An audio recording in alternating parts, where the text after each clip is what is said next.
Hey guys, welcome back to another episode of Push the Point, where I have got two wonderful gentlemen from, and it's so cool because I get to say this now, from Team Sigil. Team Sigil from the UK. We've got Alex, Chitu, and Jason Rolfe. Guys, how are you? Very good, thank you. Yeah. Yourself? Great. I'm all right. Bit sore, but we'll say that for the podcast. So Alex, we'll roll with this. You performed extremely well at Calling Warsaw. You got yourself into the top 8, playing, a push the point, favorite that we rate highly. Dash. Yeah, we were talking about this before. We were. I was berating you for saying Dash talking wasn't trash hot about my Dash. Yeah. You did very well. Just touch on it. How was the rounds for you, basically, overall in Warsaw? Lovely. They were lovely games as always. Opponents were really great. I think the performance really paid off. I mean, we did so much testing with our team, with all our heroes and all the matchups.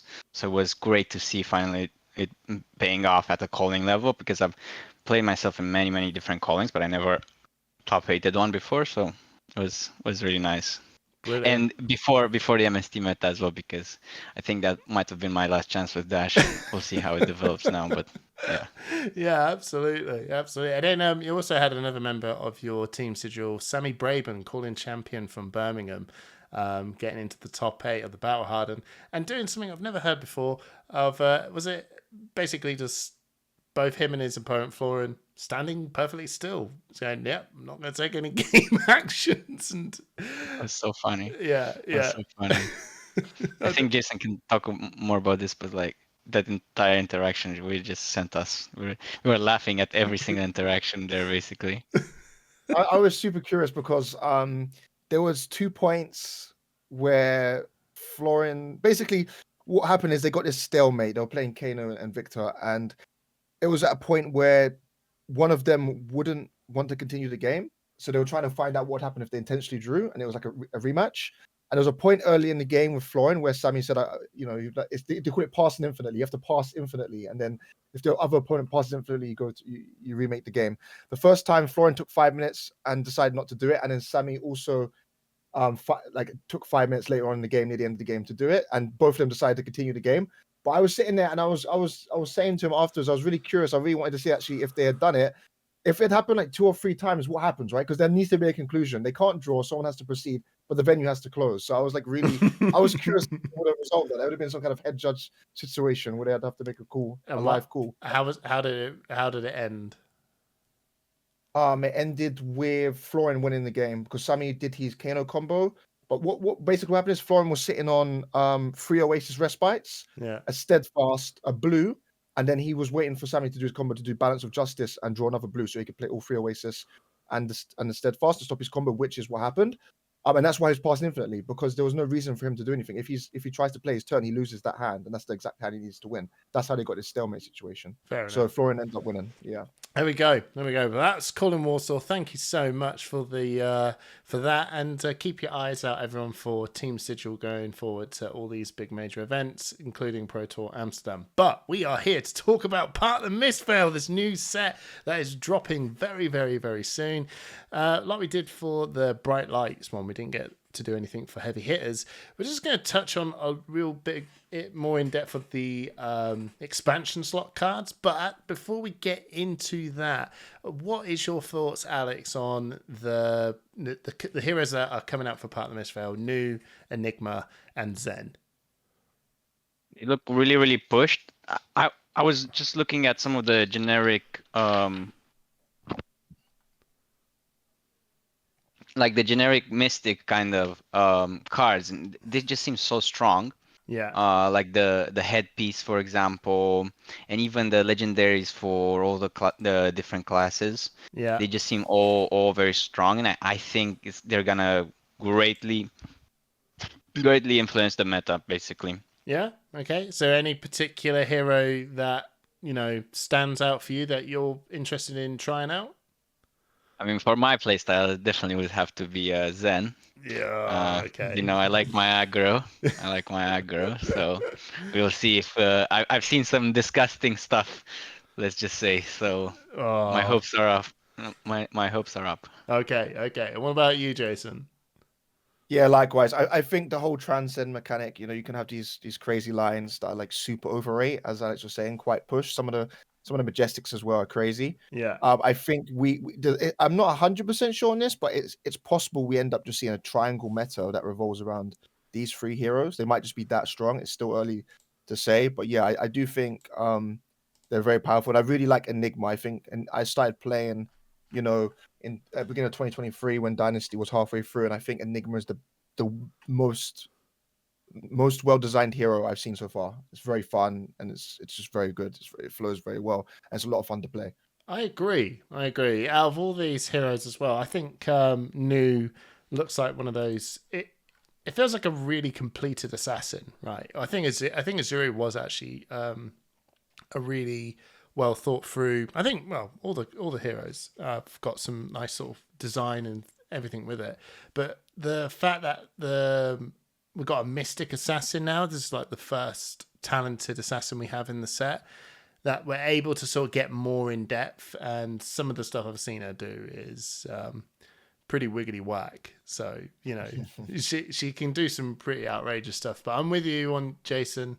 Enigma is just like windows, layers, everything is just like it's just it's so wild, the amount of stuff you can do. It's almost like the hero of going, well, let's see how pushed we can get with instants. And I know Kano can, but when every card is an instant, rather than trying to force a hero ability to make everything an instant, like it really gets quite fun, I think. So yeah, no, go on. What are you going to say? No, I was just going to say a tidbit as well, like just touching on Zen. I don't know the 100% on the details, but I do know someone who died, turned 0 against Zen after blocking 11. They died from like 40. What? So yeah, that hero can do some silly stuff. I don't really know the details of that. Obviously, it's not consistent, but like it does have the capability to do some crazy stuff at its ceiling. Anyway. Oh God, I do. Well, I sit there and think, well, maybe Zen. If he comes out and does his wiggity wild stuff, I'm sure he could do some stuff. But if he doesn't, there's plenty of heroes that slap on like negative on hit effects and just sure. Azalea or even Guardians just go, here you go. I know Bravo isn't it, but like a crippling crush is not fun, bro. Come deal with this. Yeah, stuff like that. Anyway, so thank you for those thoughts. So let's get cracking. Let's talk about everything that's not these three heroes. Let's talk about some expansion slot cards. Now, from the Bright Lights one, the Bright Lights set seems to have really gave out some pretty strong stuff. I'm saying this, and I'm actually probably just going to comment below and go, "No, it was rubbish." But actually, I think I think there was actually some decent stuff here. So with this one, I'm actually like, okay, I do think that we do have some pretty decent cards here, and a lot of Techlo cards. Weirdly enough, that's just made up a big slot of this, which will make it pretty quick. Because I'm just going to throw all four of them into one at this point. Let's kick this off with Visit the Goldmane Estate. Now, Jason, you like Victor. I'm timid on Victor. Sell me Visit the Goldmane Estate. It is a good card, by the way. This is a good card. Yeah. Visit the Goldmane Estate. I mean, straight away, it's a 3-block blue, right? Which is what you want in your Guardian decks. Perfect. But also a good turn 0. But where this card really shines is in matchups where you win a lot of clashes, right? Because what ends up happening, I can give you a good example would be like Warrior, where you win nearly every clash because a lot of their cards do not have power in the bottom left. Yeah. So you can regularly have situations where you get to like the middle of the game. Let's say you've played like half your clash cards. You have like 4 or 5 gold. Also something to bear in mind as well. If you run the shield, it counts as a gold, the Aura Magus. Yeah. And you can play this card, create a gold, obviously draw off Victor's ability. So you're playing a card, you're paying a resource to make a gold, which is a resource on board, can be turned into 3 damage with Golden Sun, can be used to reclash if you lose a clash. You draw a card and then you make like 6. You can make like 4, 5. I've made 8 mites before. I mean, that's pretty insane off a blue. So, and then obviously you come in your next turn with a huge attack, and you know how Guardian goes: Spinal Crush, Debilitate, Disable. They've all got really big on hits, so you can effectively nearly time walk your opponent. A lot of those places. I mean, CNC for 12 is also a possibility here. And then you can get some really silly stuff where one time I played this card and I had like 6 gold on the board, and then I drew another Visit Goldmane off of the original one. So I went into the next round with 11 mites, and I threw out muscle for 19. So historically, it's like, or not 19, 17, 18. So historically, Guardian is like a fair deck. Everyone's seen Bravo and Victor, and just Guardian in general is a very fair deck. This card is definitely not fair. That's what I would say. Fair enough. Alex? I saw your face light up because they said the words CNC, and you're like, yep, pretty much. Yeah, Alex will tell you about this card. He's got some thoughts on the Golden State. But the thing with this guy is like, in this previous meta, the reason I was playing that Dash, one of them is because she's a deck that has quite a good Victor matchup. Or rather, if they're not tech for you, she has a very good very good matchup. And then if they're tech for you, she still has an okay matchup. This card kind of flips that matchup, in my opinion. Is really, really messed up. Because normally you are kind of playing the pistol package into Victor normally, and relying on the fact that many turns they cannot present overrate damage when attacking. And you might not be attacking them to enable clashes because you're just setting up your items. With a card like this, they will set up turns that are way too big for you to be able to stop. And those turns might present some disruption that also mess up your pistol turns. So it just completely messed up, right? Sorry. So if they get start snowballing their gold and then play this card, is just it kind of, and then you're also giving them time to do something like that to set up their gold, and then they play this card and they just completely end you basically. And I assume they're gonna be able to do something similar in many other matchups. Wow. So, which is why I think it's a very good card. Yeah. Go on. No, what are you gonna say? No, I just want to say one more thing, because this is like the card that I'm going to be using, and I've played hundreds, maybe thousands of games of Guardian by now, and like when you play against Briar, you play against Viscera, and they play like Mordred Tide, they play Shadowrealm Horror, you're like, this is what's going on. It's like it's such a strong card. I've never had that with Guardian, because you just have normal cards, no one ever reacts. But I've been testing with this. I've been testing with this card, and I played against like Sammy and stuff like that. And every time I play this card, there's like this is fair and balanced, this kind of thing. So I was like, it's really nice to have that now, Yeah. as a Guardian card that's like powerful like that. So that's all I wanted to say. I know that feeling. I do. I think you made some great points. And that card is more when you do play Mordred Tide or you do play Revel, the opponent just goes, yeah, of course. Yeah. Of course. And you go, yeah. And then you had something, yeah, sorry, bro. I've got it. The Blood Rush Bellow. Yeah, all right then, mate. All right. Yeah, exactly. Yeah, this is on that level, in my opinion, in some spots. I never actually, like, when I looked at it, I was like, yeah, it's good. It's good. It's doing everything it wants to do. And then just in my head, just didn't really pay too much of attention, and went, oh yeah, just don't get rid of the gold. Just don't get rid of the gold. Just make more gold. Yeah. And then you play this, and you go, oh cool. Here's 5-6 mite tokens. Oh, okay. Well, guess we're playing Cast Bones. We go again. Okie dokie. We call it Cast Homes. Cast Homes. That's really good. Yeah, Cast Homes. So, what I'll do is in this one, I'm going to ask this question and go, right, okay, but we've got these new heroes now. Does this card change, like, put Victor into a situation where he could actually probably deal with the Mistveil heroes? Yeah, so that's a very good question, and so it's actually really good into all of them, and the reason why is because Zen, Nu, and Nigma, all of them don't play at the moment, and it should stay like this. they don't play very many good clashing cards. So you're like almost guaranteed if the game goes a certain length, you're gonna have gold on the board. And what I only found out quite recently, which I did not know before, is it's very good into Enigma. And the reason why is because Enigma's weapon turns her auras into weapons. So when you block with a clash card on, if they attack you with one of their, let's say spectral shield, you still clash with them because it's a weapon, so they're attacking hero. And it's really good to clash with Enigma because they they have so many auras in their deck. You're able to stockpile the gold. So I think I said to the guys, the only reason I was gonna pivot off Victor, but the only reason why is because I think this card keeps him going. I think it's really good against all of the MST heroes. Okay. Yeah. Yeah. Other illusionists normally would have allies, and the allies don't trigger clashes because it's not the hero that is attacking. For example, Prism with the Angels, right? You can't if you block with a clashing card, you just get the value, you don't get the clash. But the fact that you're able to clash Enigma is like very significant for the matchup. Okay, yeah, good to know. Good to know. All right, Brill. Visit Goldmane. S tier good. Right.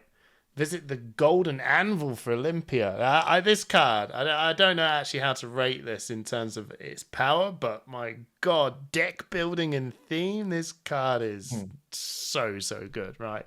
So, as an additional cost to play, this card, destroy X gold you control, which is going to be a fair few because Olympia doesn't really know what to do with all this gold that he's got. Equip X weapons and or equipment from your inventory. Okay, Alex, I don't know if you've put a lot of thought into this card, but I'll start with you. What do you reckon? So this card is very interesting. It's very hard to tell exactly in what way it will be used, but I reckon it will definitely be used in Olympia, just because it's a blue block 3 and it provides you a gold payoff, obviously. So that was a problem before, where if you're playing a lot of wagers, you'll get a lot of gold, but then all you can do is get one resource of the gold. Now you could potentially look at it in two different directions. One is tempo.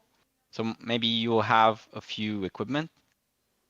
You'll try to kill your opponent fast, and you'll break your equipment. You'll do some wagers, you'll get some gold, and then when they try to tempo you back, at some point you block a little bit and play this card, and then you refresh all your equipment and get a bunch of defense off of one card, basically. Or you can look at it in more of a fatigue package, where your game plan is maybe like something like a Great Axe, and you are trying to completely fatigue your opponent.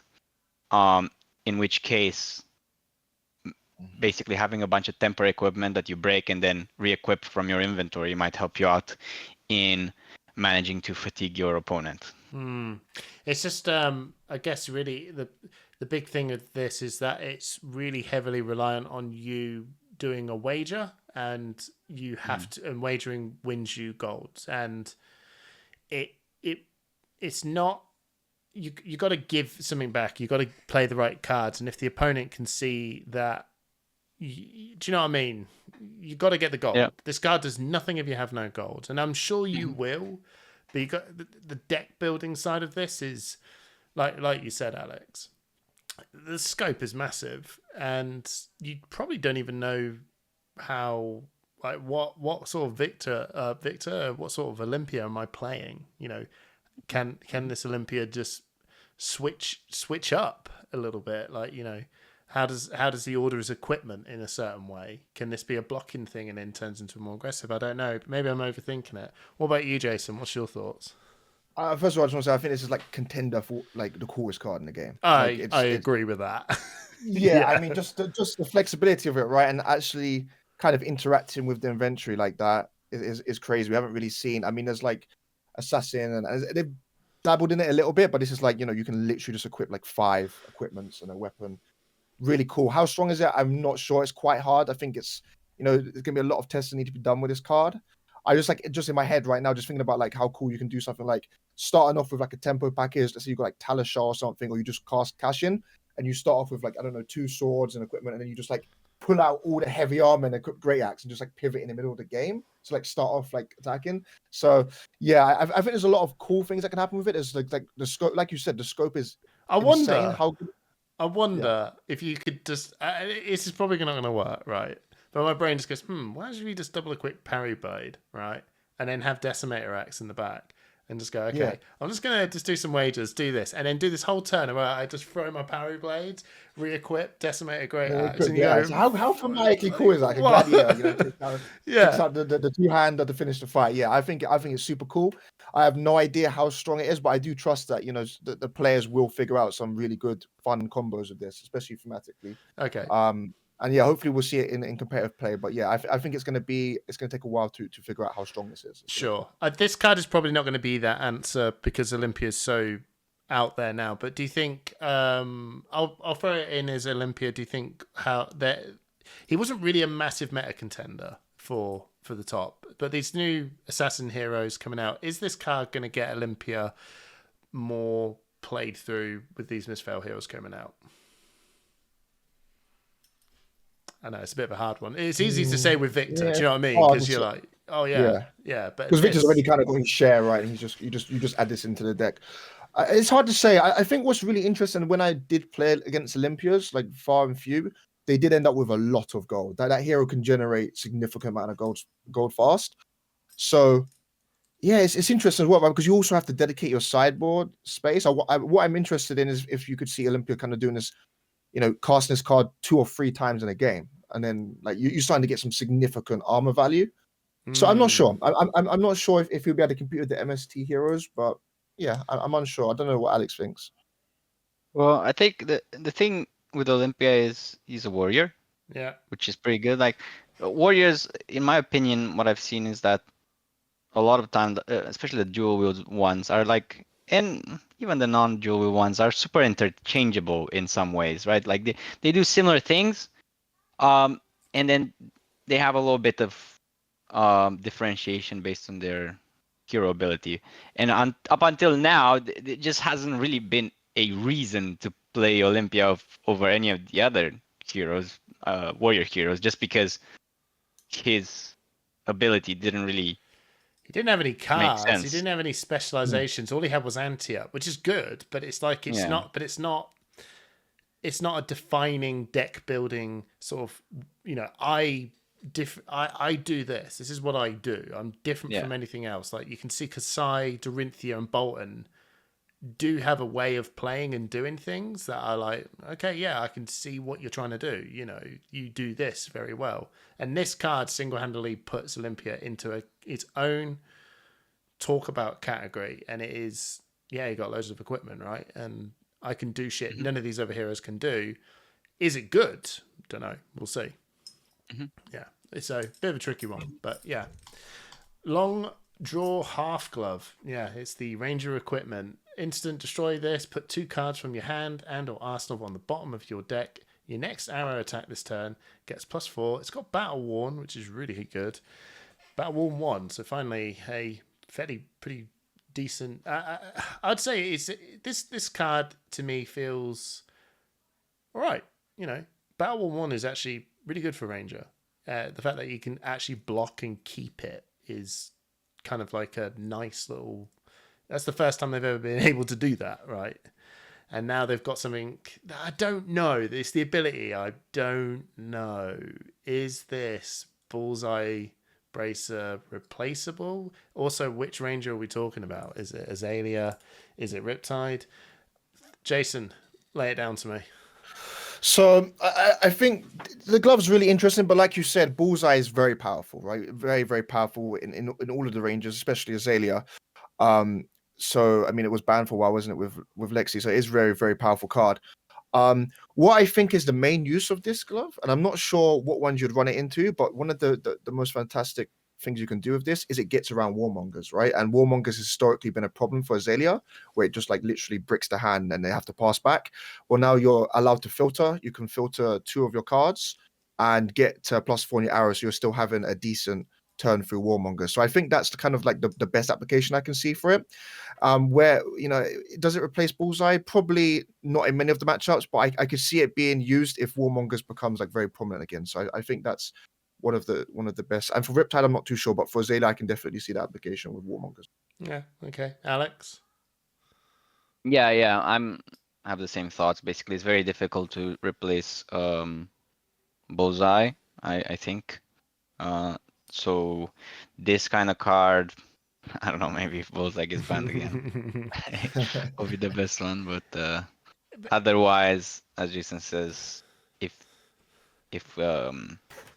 opponent, if you know the opponent is playing some more mongers, might be a bit of a tech piece. Who knows? Yeah. Just to counter that a little bit. But the ability doesn't seem all that great. You do have to Do you pay think? quite a lot for it. Do you think? I feel that this leans more into Riptide more than anything because I don't know. I don't even really know why I'm even saying it. It just feels like I want to block one, right? Because I'm playing like loads of traps and blocking and blocking and blocking. Maybe this would be this block one would be a nice little like breaker. I can just sort of block that up with, which is pretty handy. I don't have to give anything up. And then on the odd chance, I can just +4 one of my decent arrows, like the next one, like Murky Water. Is this card could probably just give that a little bit of a boost as and when you need it. And it clears the arsenal at the same time so that you can trigger Riptide to then put another card down in there. Do you know what I mean? There seems to be a lot of talk about Riptide for me. Could be. I think they're really trying to get Riptide on the map. We've seen some support for him. I think in nearly every set since he came out in Outsiders. So I definitely could see that. Yeah, we'll move over to the Murky Water because I think that cut because it's equipment and there's quite a few heroes to talk about. I'll just tie these two together. Murky Water, this card's pretty good, I think. Especially it's only 4 Riptide. Murky Water costs 2. If this has an aim counter, it gets +1 and dominate. And when this hits, you may banish face down 3 traps from your graveyard. If you do, choose one at random and put it into your arsenal. Alex, I don't know. I imagine you're like not a super sold Riptide fan, so. But overall, It has been getting better. Yeah, it has been getting better. What's your thoughts? But this card is tricky, I think. Like first of all, what I'm looking at is the aim counter bit. I think the way that Riptide is currently being played, he doesn't really have a way to put aim counters on things. Mm-hmm. As far as I know, with the bows that he plays currently. So this kind of card would require you to either play a different bow to get you this ability, or you can just ignore that bit and just focus on the on hit to just play this in more tempo-oriented Riptide that can buff it a little bit. The other issue with that is that it costs a little bit, so it is a 2 cost with which the more tempo variants of Riptide don't really play all that many blues. So it might be very difficult for him to actually play this card. Whereas the more defensive versions of Riptide, maybe they can play a few more blues, so they might be able to play a card like this. But then that version, that version might also play more traps, so then it might work a little bit better with this card. So yeah, I think that might be a better kind of archetype for a card like this, but we'll see. What about you, Jason? Yeah, I think the current Riptides we've seen doing well recently. I remember Tim in the Battle Hard and Valencia in the PTI final. That list is like very aggressive and it's like very red heavy. I think they're like on very few blues. I want to see like 4 blues, maybe even 0. I'm not sure, but it's a very low blue count. So I think, like Alex said, it's very hard for them to fit that in that current iteration. But I think if we start to see the slower, more fatigue and grindier Riptides get popular, I think this card has a home in that deck. I think that effect is quite powerful. Hitting, coming in for 7 dominate hits, and then you get a trap in your arsenal. It's quite a good turn, I think, especially if you put some pumps on it. So yeah, we'll have to see. We'll have to see how things pan out. But yeah, I don't see it having any play in the faster decks. But yeah, if it gets slower, then yeah, I can definitely see this seeing some play. Sure. Oh, we'll put both of the. I know that there's 2 different sort of heroes, but just to sort of wrap it up nicely, the Rangers into these new Mysterio heroes how they holding fair. And I know it's a bit of a which hero we're dealing with, but Rangers worried about any of these new heroes at all? We'll go with you, Jason. Yeah, I think Azalea. I think new could be a problem for Azalea because historically, Azuri has been a problem for Rangers because of the Arsenal disruption, stuff like Codex of Frailty, stuff like just having CNC. They have the leaving no witnesses, so they just have a lot of Arsenal disruption. I think that's really harmful for Rangers. They normally play out the Arsenal. I think Azalea should have a good time into Zen because historically has been very good into Ninja. Pumping up Red and Ledger is just brutal for them, and I actually think into Enigma, if they're teched well, this is a little bit of spice. The card Murky Grapnel, which is an arrow which reads this damage can't be prevented. So if you're able to get any damage on Enigma and they have any kind of ward board, the whole thing just gets cleared for no value at all. So I think Azalea fares quite well. Riptide, I'm a bit more unsure with the matchup. I'm sure Alex might be able to share a bit more, but I think the aggro version has a similar spread to Azalea as well. So I think the Rangers should fare quite well in the MST meta. Yeah, I think the same. Yeah. Even against New, the thing is New might actually have a bit less Arsenal disruption than we've seen from the other assassins, just because you don't have that whole swap out CNC kind of thing. But we'll see exactly how the deck looks like. I think that new overall, from what like a little bit of a take on this, is that she's actually quite a she's an assassin that does require quite big hands to do their thing, because everything she does goes, yeah, I'm going to come in for this weenie attack, and then I need keep my cards kind of like a warrior. I need to keep my cards to give attack reaction into attack reaction into attack reaction, and it does all these really cool things, and it's like, wow, this is crazy the amount of stuff you're doing. That's because you didn't block and you've kept your entire hands, and it just throws cards and does all this crazy stuff. But what can you actually do with 2 cards? Or do you know what I mean? Or like if you're really worried about this attack that I'm throwing at you, can you deliver in the same manner with less cards? But and like you said, Murky Grapnel for Enigma could be a big problem, but we'll see.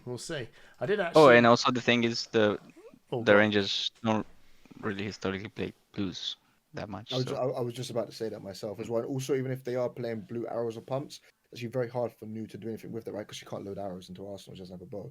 So the New's ability is quite bad into Rangers, I'm thinking. Yeah, that's true. But then these cards just do the work on their own sometimes without a New's ability. Like, oh my god, Jesus Christ! There's a lot of stuff getting thrown up here. Anyway, I did actually skip a card, but we'll go through the mechs now because my face on this camera did cover it.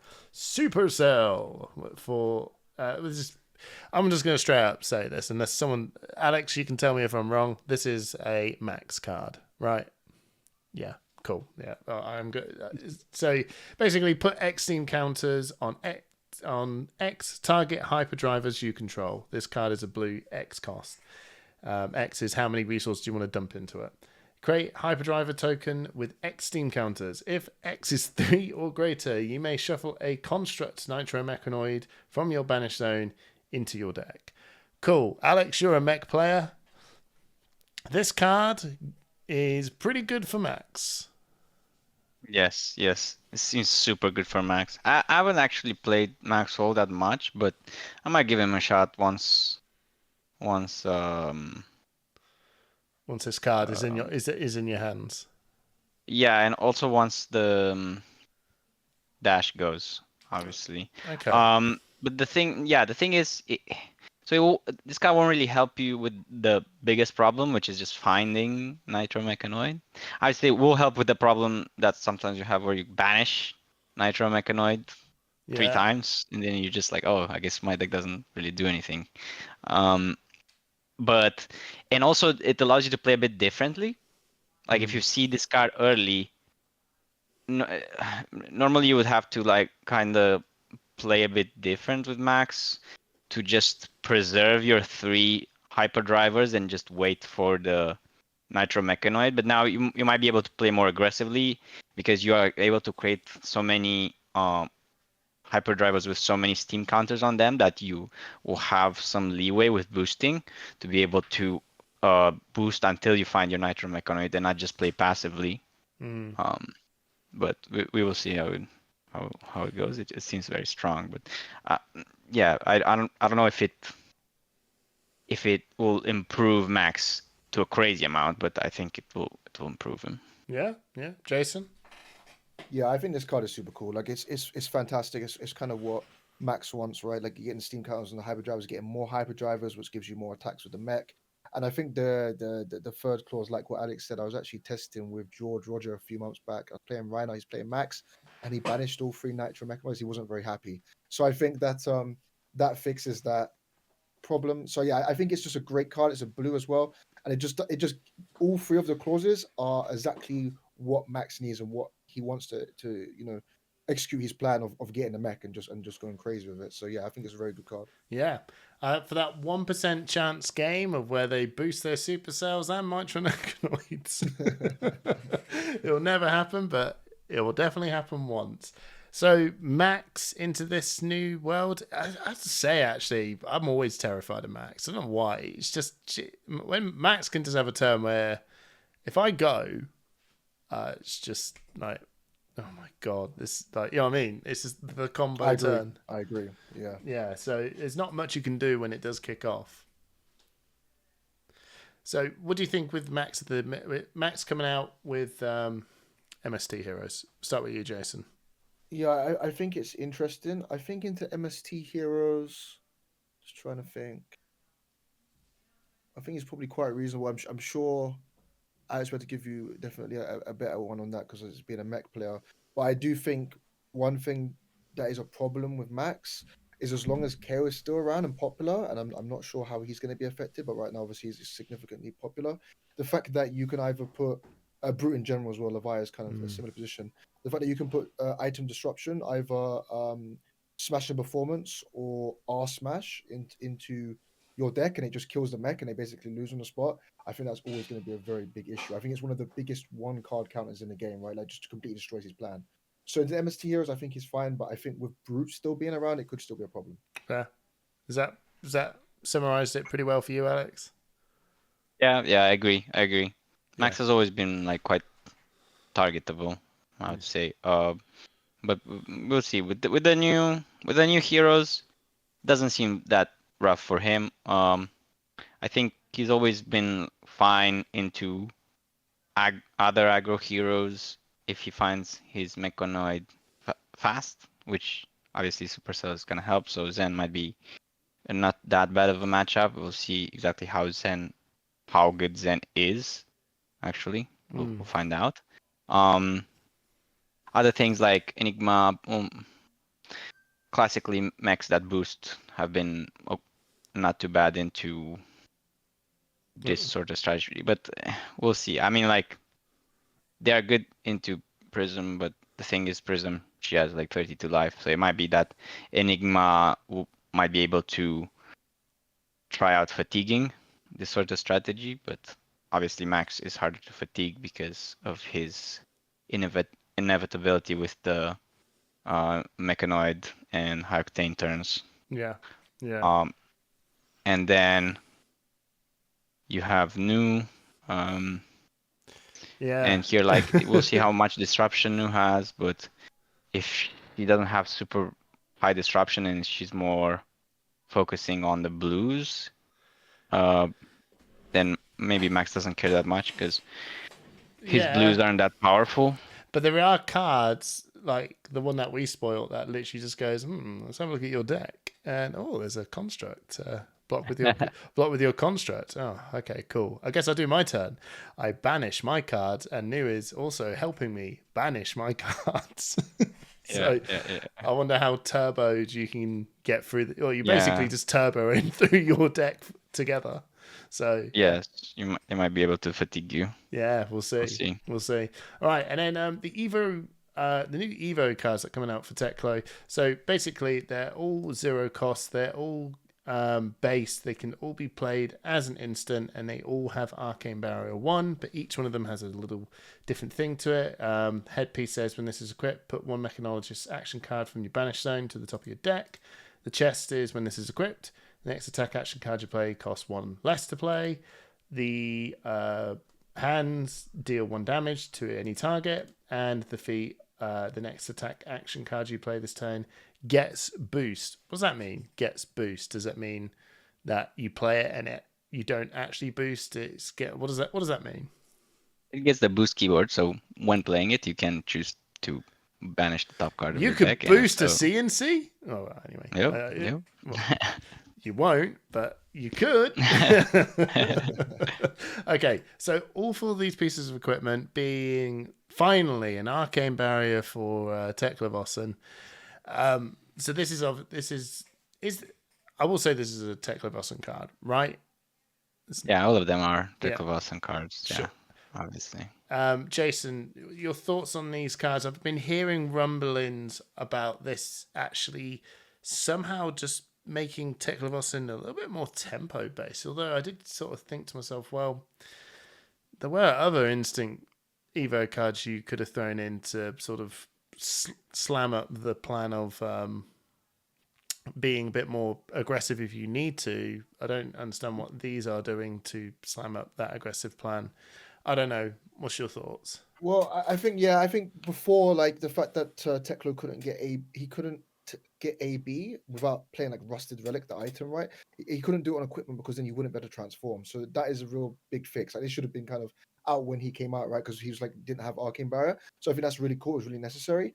I think these ones are a bit different to the original instant ones we have because they have that second text that like makes you even more aggressive, like the cost reduction. I think the Evo speed slip, the boots where it says when it's equipped to the next attack action card you play this turn gets boost, is quite significant because you have the like the big majestic like War Machine that's like it's like a 6 cost, but then it goes down to 3 if you have a certain amount of evils.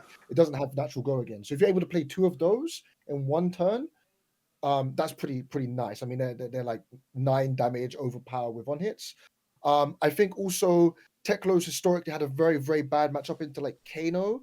It has a bad matchup into Enigma as well, the original slow version of Teklo, because it's just too slow. It doesn't have enough tempo. Like you said, it's more tempo based. Without the tempo, they're like 100 to 0s. Like, it's very hard to ever win. But I've seen some rumblings, some decks, and some pictures of people playing with this set and being able to kill Kano and Enigma because of the tempo it provides. So it's still early days, and I think it will take a lot of deck building because it is, if you play 3 of each of these, it's 12 card commitment. So I think the techno players have to get their ratios right and stuff, but I think we could see something, quite significant, if not a split plan between like the slower and the aggressive, or just a completely aggressive techno list. So I think, these cards could actually have quite an impact on Teklo's position, no matter if people can find a way to utilize them. Yeah. Anything to add to that, Alex? Yeah, just to add, you were asking like why we couldn't do a tempo Tekla-Vossen before. And it's not to say that we can do it now necessarily, but I think the reason why these cards would be quite good in that strategy, and that is not something that we were able to get before, is because they are blue instants. We haven't had that before. Like, the only instance we had that cost 0 were yellows. Right? So if you wanted to put something like that, you would mess up potentially your resource base, or not be able to play as many like aggressive cards that boost away your other evils so that you can play them from banish with Tekla-Vossen, right? So you might be able to sort of create some sort of deck that doesn't really have all that, where your evos are kind of your resource base as well, and then you are able to place powerful red cards other that are not evos, right? To supplement that. Yeah. But we will see if it ends up that strategy actually makes sense. Yeah. So genuinely, these cards are they're well praised. Exactly what Tekla-Vossen needed so far. All of these cards have just been on trend with exactly what heroes are needed. So is Tekla-Vossen. I think you point out some of this stuff, Jason, that there is some argument now that it's doing all right into Enigma, but is Teklevossen a hero that is positioned all right into these Mysteria heroes? It's I think interesting, he's isn't probably, it? yeah, he's probably one of the more weaker heroes, I think, because he's always struggled with aggro. Like for example, Zen, he's like Teklo already struggles with like Katsu and Fire. Like the Katsu matchup is horrific for him because he's just too slow. Starts with no armor, and you really do need armor against Katsu because on hit stuff like everything's on hit, right? Because of Surgeon, he's hero text. And then Assassin, I'm not too sure, but Enigma, certainly if we don't see updates, like the current Teklos right now have like almost no game into Enigma. So I think he's one of the one that suffers the most in terms of matchup spread with these new heroes. Yeah. Anything to add to that, Alex? Or no? So agree. Not much. I mean, yeah, the slower Teklevossen will have a big problem into the new heroes, but obviously Cool. a faster one might be better. I'm going to skim over this one because absolutely no one cares because this hero isn't legal in any sort of meaningful way. The Dust of the Stillwater Shrine. Awesome art. Yeah. Art's amazing. It's more of a thematic card. It's a thematic card, really, I think. Yeah, yeah. Like you said, it's not legal anymore, so but great art. Yeah, yeah. We've been here before when Oldham got his card, and Oh yeah, there's no Oldham. the North Winds card, right? Yeah. No one knows because no one knows. Okay, Kindle. Now, I've heard some wizard. It'd be interesting. I'm sure Sammy Braden has given you all the scoop of this card, but so this is a wizard instant, which is not you don't see very often, but it's a majestic wizard instant, 0 cost, amp 1, which is new. The next time you would deal arcane damage this turn, instead deal that much +1. This happens before prevention effects. If you have no cards in your hand, draw a card. Right. Sammy is obviously given his thoughts to you guys in great detail, I imagine. Tell me, is this card good? I just want to say, like, it's really hilarious because Sammy obviously really likes this card and was excited, and we was talking about it for like literally an hour. And I've only just noticed that second clause where it says if you have no cards, draw a card. I just completely didn't realize it did that, which is like makes it so much better than I thought it was. Yeah. But also, yeah, he's talked about how good it is for combos and tempo and stuff like that, and the fact that it happens before prevention effects as well. Yeah. So yeah, no, he's gone through all the different lines. I won't bore you too much of it, but he said that it's very good and it's good on the combo turns. I think he said some other stuff as well. I remember Alex. I remember if Alex, have you spoke to Sammy about this card? Not more than what you saw as well. But yeah, he was saying that quite strong at for tempo strategies because in some situations it can provide you essentially like just negating one spell void basically, which is like of very course. good. You're seeing like KO with spell void and stuff like that. Spell void is quite popular right now. So yeah. I think the Wizards are definitely gonna be playing this card. It's a cool card. I've noticed as well that they've put this clause in, and they've actually updated the rules in terms of they did the errata. One of the line of text with Tales of Aria when they say for. I tell you what, I forgot what this card was called, but basically they've just gone and updated that whenever we're going to increase an arcane damage effect, like they've messed around with the prevention stuff. So there was a card in Tales of Aria that was deal 1 arcane. If this is fused, every time you deal arcane, it will do that much +1, right? And then this card was garbage for 8. You talking about Bull Lightning? Bull Lightning, it was this other majestic card that no one played, and it was a Runeblade, an elemental Runeblade card, but it was their example, and they changed it around to say that when it was if you would deal 1 arcane, deal an additional 1, but the rules were, well, I prevent that 1 arcane, so my prevention kicks in before you give it, plus it up, and this amp 1 is basically shown to us this is what they were going to do before they gave it to basically every other card, right? It's almost like amp 1 will be tied to a lot of cards from Tales of Aria that said, oh, if you would deal this much arcane damage, deal this much +1, which is effectively amp 1 if you fuse amp 1. That's what I can start. You can see that this card was the errata before the errata, if that made sense. Yeah, that's interesting. I know what card you're talking about. I just can't remember the name of it Because no one played it. I saw it in a draft pack. I was like, what's this card? No, It's the a one. head? Yeah. But way back when there was a deck. That just basically just comboed this card off, and you just had like loads. It was actually a thing, but if you had Arcane Barrier 2, you don't do anything. It was kind of troll. but if you didn't, it was really good. Right. Well, so Kano into the rest of the heroes. Is it Kano? I honestly think Enigma is going to be like the bye-bye Kano. Or am I wrong? No, you're not wrong. It's super interesting. I don't know if they're coping because there's a couple Kano guys. Oh no, Kano's cope. Like I've met some Kano's cope hard. Yeah, no, for sure. I think with a new it's fine. I think it will do well. Yeah. I think with Zen it's probably going to be problematic because Zen's going to be very fast. Yeah. But with Enigma, I was originally like, this is 100-0. There's no way. This hero just makes ward all the time. But I don't even know what it is, but I've seen some of them say that, they might be able to do something about it, but I don't know. I think it's cope, Hamish. I think it's cope. It's probably I think it's got to be bad. It's got to be bad, right? Like I will say, but this is my first take of building Enigma. I played into a Kano and I lost. And there is times where I'm just like, well, what am I doing? Am I blocking this? Or do I need to put in some Arcane Barrier as well as? I don't know, but I did actually lose that because it was just like, you know what? I am dropping all these wards down, but they do just ping out one.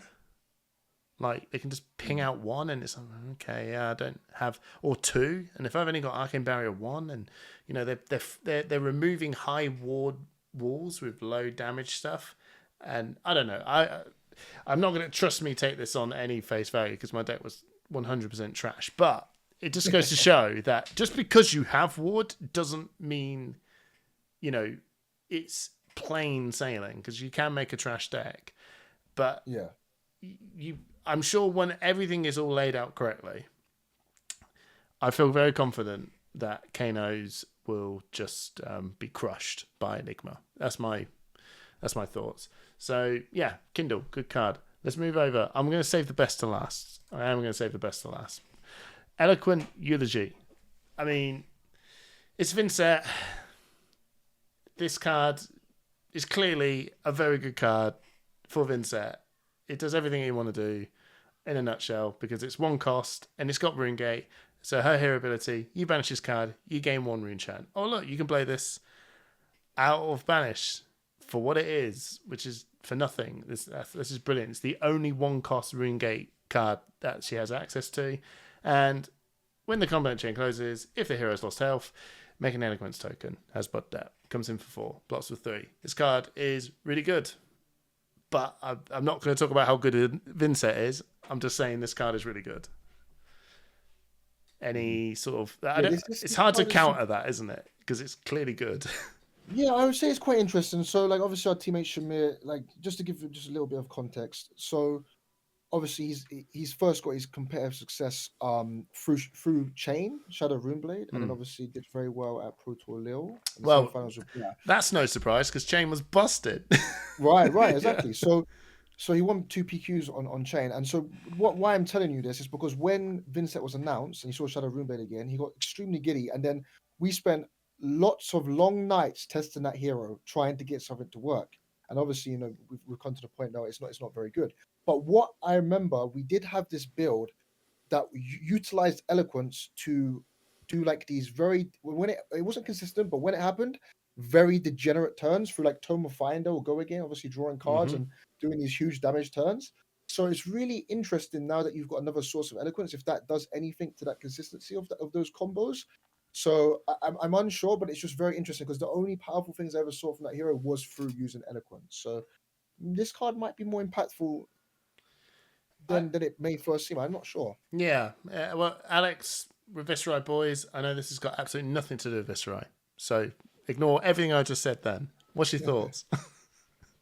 Oh, yeah, as Jason says, some of the most powerful stuff that Vincent can do comes from gaining multiple action points to the use of cards that are instants that also gain Go Again. like non-attacks that become instants, and then through the use of Eloquence can go again, which allows her to play multiple cards with Rune Gate in the same turn, and just one turn kill the opponent. We've seen some builds like that before, but obviously they're not consistent, and they need quite a bit of setup. Whether or not this card will help, or this card will help for sure. Yeah. But the question is like, how much will it help? I'm not sure. It's definitely a very strong card. Obviously, it's kind of what you want to do in Vincent, and it enables some of the other cards. And it's a very cheap Runegate card, as you said, so that's always very good in just making sure you can actually put some pressure every turn. Sometimes you have this problem with Vincent where you don't have enough rune chance to enable your Runegate. And like just compare, like you have the book, which you makes one eloquence, but then you're just taking one blood at every turn from then on. Stuff like that. Yeah, I know. But you will. I look at this and just go, yeah. I think you're windmill slam 3 copies into your deck, right? Because it's just, one cost. It's such a, even the floor. It's just like, you know what? I don't have anything crazy. Yeah, bam, bam. Here you go. 0 for 5. Take any damage whatsoever, and I will make an Eloquence token. And you know what? I could probably just give myself a buff. It's a room, and I'll damage myself. And here you go. And have the coming in for what, I don't know, whatever card just gives it +3. It could be Shadow Puppetry. 0 for 6, baby. On hit, I banish a card from the top of my deck, and if you take any, I just deal myself a damage. Who cares what you do? I'm getting an Eloquence token. There's a lot of that going on. That's just like, oh boy, this is. I mean, even if you just played a Meridian Skies into this, and then you just swing your weapon that deals 1 damage back to you, there's your Eloquence token. There's a lot.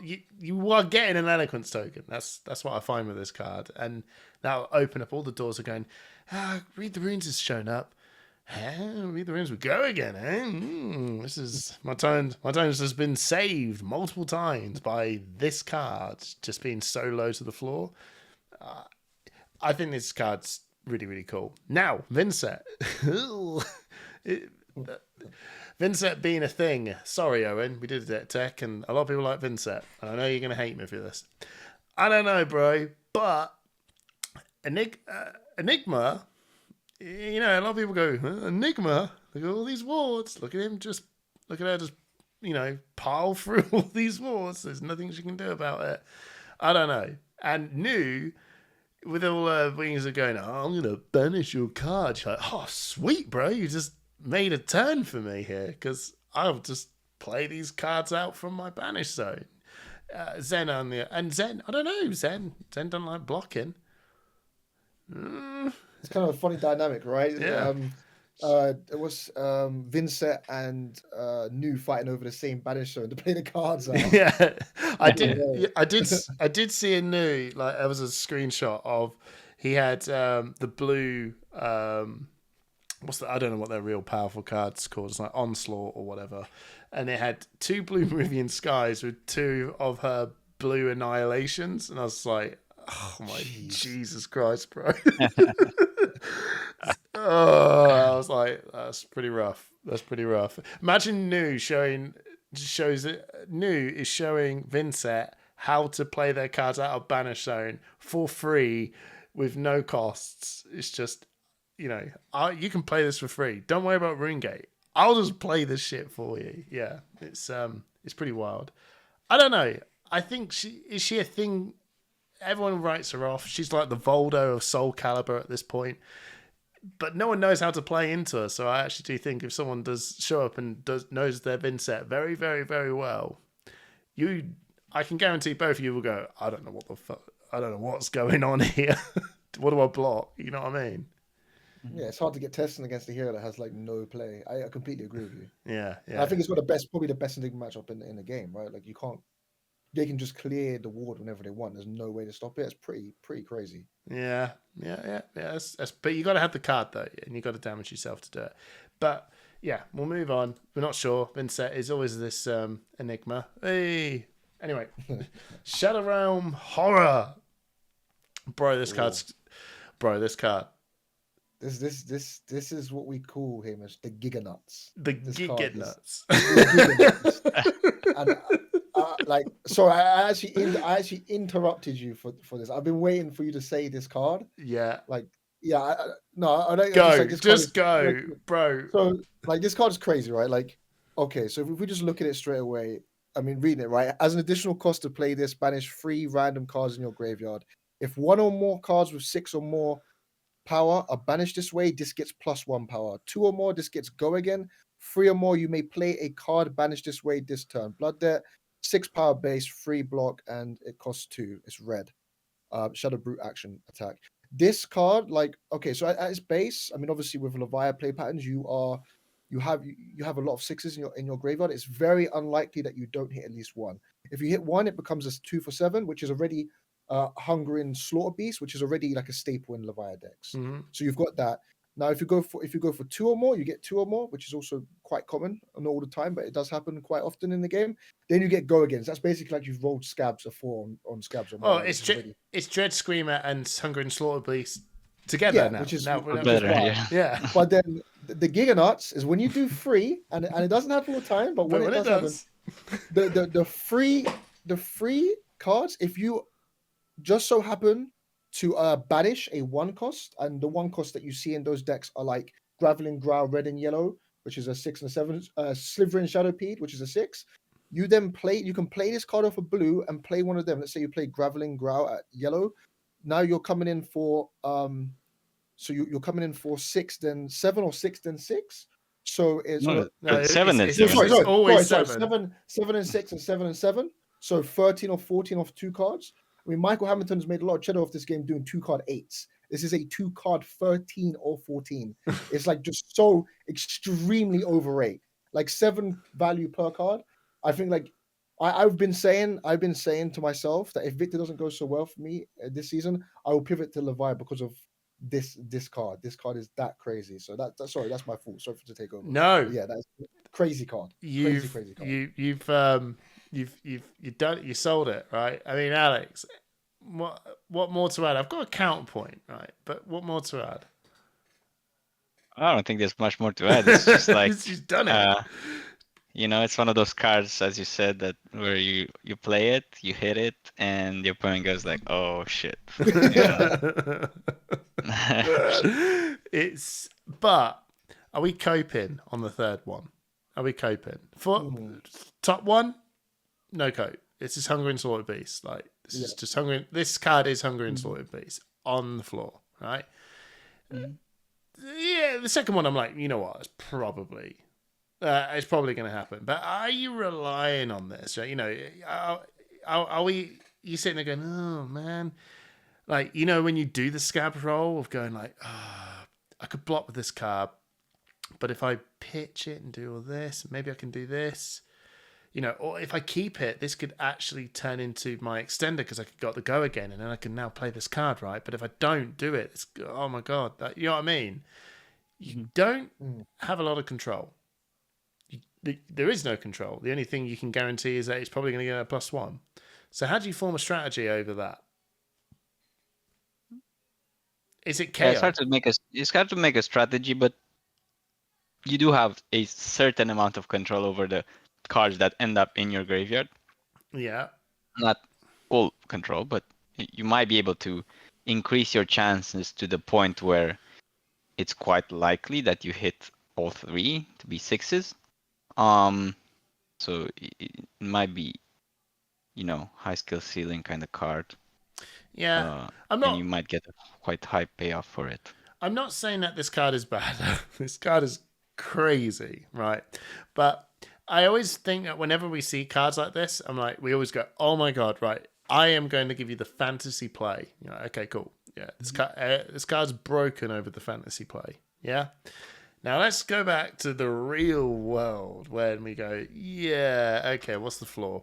And I actually think that the fact that this card is most likely 2 for 7 go again, like that's most likely gonna be the real ceiling.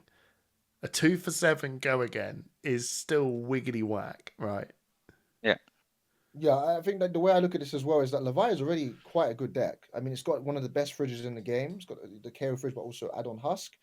And like you said, like most of the time, I mean, if you've played Levi with Screamer and stuff, you will banish 1 or 2 cards nearly every time. Like when you don't hit it, it's a miss. It's like it feels really bad. It's quite rare. But even if you just keep playing this at just a normal rate, let's say even like we be like very kind of like stingy with it, and we say you only hit the free like 1 in like every 3 games or something like that. You're still playing what Levi is doing already, which is already powerful, and then you just have like this game where you just go crazy, right? So I think the fact that it has that nice floor and you can just add it straight into the Levi deck that's already doing quite well right now, I think it's quite good. I'm actually curious whether this card with Sash and beaten trackers as well, could make a turn that's just like filthy as anything. I mean, here's me telling you off for making a fantasy play turn, but like even then, you can actually choose. Oh no, not beaten trackers. Hooves. Yes. Which is the same thing, right? But like you are banishing these cards. Okay, cool. Did I get the go again? Who's can save my butt here if I need to keep, because I chose to keep this card and I wanted to do this, or I did get the go again. Cool. I don't need to use the who's, but actually I just banished this card over here. Oh man, okay, I did banish this card, so I could who's and get an action point back, get a go again. Then I can play these other 2 cards out of here. Yeah, like. This card does. I forgot about Sash. This card with Sash is terrifying. Yeah, everything is now cost 1. Oh, it can get a bit silly, but yes, I agree. Now, Levia into the Mysteria Heroes. I actually say Brute. Let's just Brute into these Mysteria Heroes. Feels fine, in my opinion. So, I think if I remember correctly, I think against New, I haven't looked at it very well, but I think there's big problems there because she forces you onto the clock with the blood deck through banishing the top of your deck, and also has cards. You can't feel you can't feel. So Levia needs a grave, right, to pay for the banishes. Yeah. But New's ability, if you block with an action card, it goes straight to the banish. Yeah. If it's blue, yeah. If it's blue. No. Any action card. Any action card. Yeah. Literally. It's just if it's blue, you can play it. Yeah. Any action card goes to the banish. Yeah. Oh, okay, right. Yeah. Which like I don't know how Levi deals with that. Yeah, your attacks with stealth get when this chain link resolves, banish all action cards defending this. Yeah, so you're gonna go straight on the clock. And bro, I know that doesn't. That's awful. Yeah, that feels really bad. Right? That's really bad. I can't imagine it being very good. No, you're meant to defend to go, oh, cool, I'll defend with this to fill up the graveyard. Then I attack to fill up the graveyard. And where's my graveyard? she like speed runs your blood bit into your banish without you having to like getting to pay for your screamers and stuff. Yeah, I'm not sure about that one. Yeah, okay. New just seems like a complete slap in the face. And if a lot of people want to play it, I think a lot of people will be sort of scratching their head with Levia, which is interesting because they give Levia this absolutely cooked as hell card. Yeah. I know. Well, overall, thank you so much for giving your thoughts in detail with the expansion cards. Anything you want to sign off for before we head off, from anything from your team to whatever? We'll start with you, Alex. Just want to say congrats to everyone that did well from our team at the Warsaw, and we're gonna be coming strong for MST. So keep an eye out. Yeah. What about you, Jason? Yeah, likewise. Obviously Warsaw was kind of at like I'd say just over half power. Back at Nats, we've got Shamir coming over. Zhang will be at Nats, and then into Pro Tour Amsterdam. Pretty much everyone's going to be there, even some American players. I mentioned Austin earlier. So yeah, definitely look out for us. We're going to be, coming in with even more strong players. Should these EU players and these other EU teams, any trash talk, anything? Are these guys just a bit too big for their boots? So are they just just coping on there? whatevers. Well, if they're clever, Hamish, I think their boots should be shaken already. Oh, the roof's on fire, everyone. The UK's gone nuts. Woo! Anyway, all right. Thank you so much, everyone, for tuning in. Thank you so much, guys, from Team Sigil, for taking part to having a chat. And I'll catch you on the next episode. See you later, everyone.